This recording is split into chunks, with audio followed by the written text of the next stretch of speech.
ത്രിയേക ദൈവത്തിന് സ്തുതി. യേശുവിൽ സ്നേഹവന്ദനം. ഇന്ന് വലിയ നോമ്പിൻ്റെ 31-ാം ദിനം. കർമ്മേൽ ദേശത്തെ വ്യാപാരിയും മഹാധനികനുമായിരുന്ന നാബാലിൻ്റെ ഭാര്യയായിരുന്നു അബീഗയിൽ. സൗന്ദര്യം, വിവേകം, ദൈവഭക്തി എന്നിവ കൈമുതലായി കിട്ടിയവൾ, ഒരു മാതൃകാ വനിത. അവളുടെ ഭർത്താവായ നാബാലാകട്ടെ ദുഷ്കർമ്മത്തിൻ്റെയും ക്രൂരതയുടെയും മുഖമുള്ളവൻ.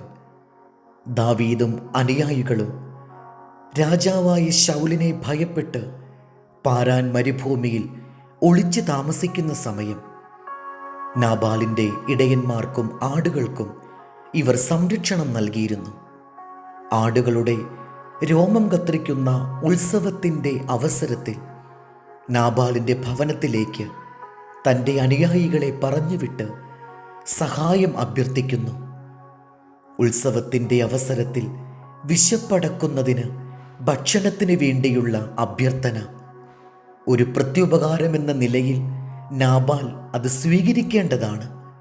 എന്നാൽ അതിന് വിരുദ്ധമായി ദാവീദ് ആര്, ഇശ്ശായിയുടെ മകനാര് എന്ന് ചോദിച്ച് ദാവീദിൻ്റെ അനുയായികളെ പരിഹസിച്ചു. ദാവീദിനോട് പ്രത്യുപകാരം ചെയ്തില്ലെന്നു മാത്രമല്ല, നിന്ദിക്കുകയും പരിഹസിക്കുകയും ചെയ്തു.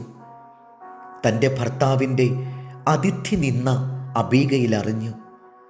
സംഭവിക്കാൻ സാധ്യതയുള്ള ആപത്ത് മുൻകൂട്ടി കാണുന്ന അബീഗയിൽ വിഭവസമൃദ്ധമായ ഒരു വിരുന്ന് പാകം ചെയ്ത് കഴുതപ്പുറത്തു കയറ്റി തനിക്ക് മുൻപായി ഭൃത്യൻ്റെ കൈവശം കൊടുത്തയച്ചു. ഈ സമയം നാബാൽ തന്നോട് ചെയ്ത തിന്മ കേട്ട് ദാവീദ് കോപിഷ്ഠനായി. അവനുള്ള സകലത്തിലും പുരുഷപ്രജയായ ഒന്നിനെയും പുലരും വരെ ജീവനോടെ വെച്ചേക്കില്ല എന്ന് പറഞ്ഞ് ദാവീദും കൂട്ടരും പുറപ്പെടുന്നു. പ്രതികാരദാഹിയായ ദാവീദിനെയും അനുയായികളെയും വഴിക്ക് വെച്ച് കണ്ട അബീഗയിൽ സാഷ്ടാംഗം വീണ് തൻ്റെ ഭർത്താവിൻ്റെ തെറ്റിന് മാപ്പ് ചോദിക്കുന്നു. അവൾ കൊടുത്തയച്ച ഭക്ഷണം കഴിച്ച് ദാവീദ് അവളെ സമാധാനത്തോടെ പറഞ്ഞയക്കുന്നു. ഈ സമീപനമാണ് ഇന്നത്തെ സാഹചര്യത്തിൽ നമുക്ക് വേണ്ടത്. വികാരം വിചാരത്തിന് വഴിമാറുന്നതുവരെ നാം ക്ഷമയോടെ കാത്തിരിക്കണം. എന്നാൽ വലിയ വിപത്തുകളെ നമുക്കൊഴിവാക്കാം. സദൃശവാക്യം 16:3. നിന്റെ പ്രവൃത്തികളെ യഹോവയ്ക്ക് സമർപ്പിക്കാം, എന്നാൽ നിന്റെ ഉദ്ദേശങ്ങൾ സാധിക്കും. ദൈവം നമ്മെ അനുഗ്രഹിക്കട്ടെ.